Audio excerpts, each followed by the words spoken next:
Hello, U.S. Green Building Council family. I hope all is well with you and your loved ones. It is always a pleasure to be connected with you. All of you are professionals dedicated to creating better and healthier buildings, cities, and communities. My name is Dr. Atia Martin, and I'm the CEO of All ACEs, Inc.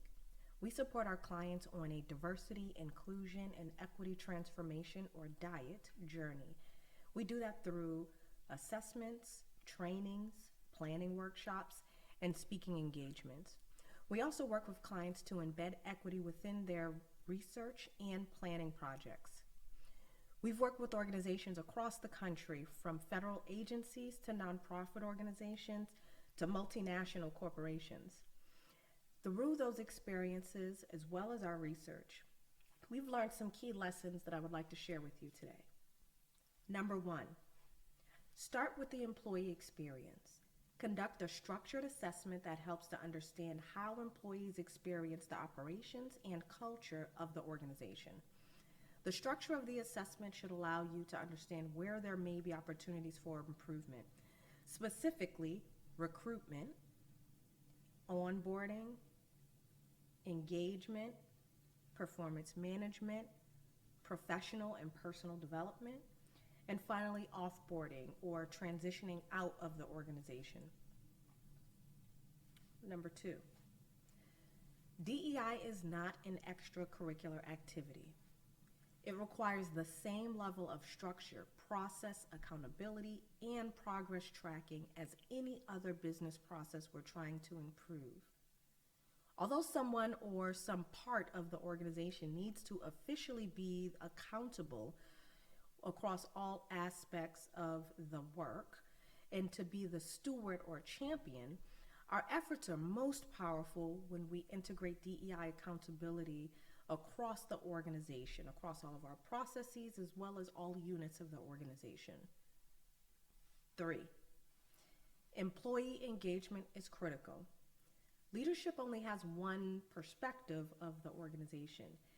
Get context expertise from employees at multiple levels of the organization and be prepared to hear feedback that you might not like or be comfortable with. And remember, comfort is a barrier to improvement, innovation, and transformation. 4, respect complexity. There are no easy answers or shortcuts. Continue to work through the challenges, and you will strengthen the organizational and individual resilience.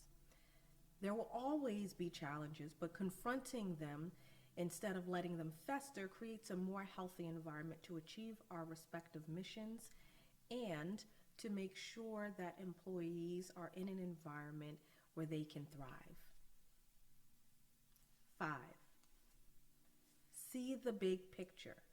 I'm going to discuss this in 2 ways. So first, let's focus internally. When there is conflict, even when it seems like it's interpersonal or between 2 people, explore the organizational operations or culture implications. Also internally, we need to see the bigger picture on how we understand what we learned from our organizational assessment. So, for example, if we look at the data and we see that people who are getting access to developmental opportunities is inequitable by racial or gender or other inequities, we know that that means there are real symptoms and systemic problems within our operations or culture. It indicates that our employee development process is flawed, which is disproportionately going to impact people who have underestimated identities. However, it is likely also creating challenges for many other employees. If you ignore these issues, you again will be facilitating their ability to fester and drive employees out of the organization. Everything I've said up to this point has been focused on internal organizational dynamics. That was intentional. We bring all of our personal and organizational best and worst into communities. If we are not able to treat our employees well so they can thrive in the workplace, then we most certainly will not be able to treat community members well so they can thrive in the spaces we should be co-creating with them. So here are 4 concepts that I want to share. First is build your racial and social justice literacy. Learn about the historical context that explains why communities look the way they do today. Learn about the intentionally unjust policies and practices, as well as the ways that everyday people supported them. Explore how we can also unintentionally be conductors of oppression. Remember that none of us are immune from mistakes, and decide how you want to be in this work as an individual and embody it. The second tip is when working on a project, learn about the local historical context. Study on your own first, and then when engaging with the community, ask clarifying questions instead of expecting people to teach you everything. Learn about the strengths of communities as well so you can reduce the likelihood that you'll see them as a deficit-based or see them through a deficit-based perspective. Remember that we have to respect when someone does not want to explain things. This is your first time in these communities. They have lived there, and many versions of you have shown up and asked them the same questions. Do not make it about your feelings and your needs. Someone else will likely be willing to share. Incorporate community into the process from the beginning, not just for the charrettes.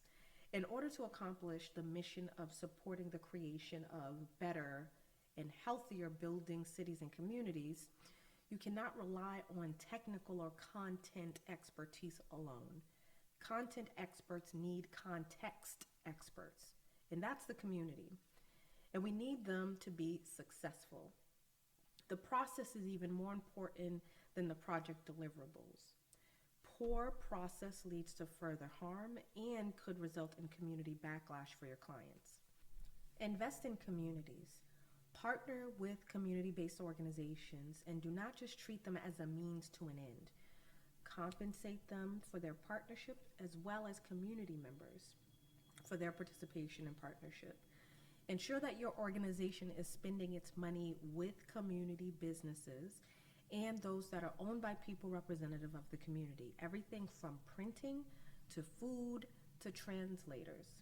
Incorporate into the plans and your recommendations to your clients for implementation the same concept of investing in community as well as representation. This is everything from who gets hired to work on the job sites, as well as which businesses are contracted with as a part of the overall implementation process. The combination of internal and external intentional action for racial and social justice is immeasurably part of our individual, organizational, and collective resilience. Remember that resilience is not about bouncing back to the way things were. It's about bouncing forward to the possibilities, to be better, to do better. And if you want to learn more about these ideas or about All Aces, please visit us at All Aces Inc. or visit intentionallyact.com to join our online community and connect with more people like you who care about being better and doing better, as well as connect to our learning portal where you can find more content and resources that are related to these topics. Thank you for all that you do. As always, I'm sending lots of love, hope, and intentional action to you and your loved ones.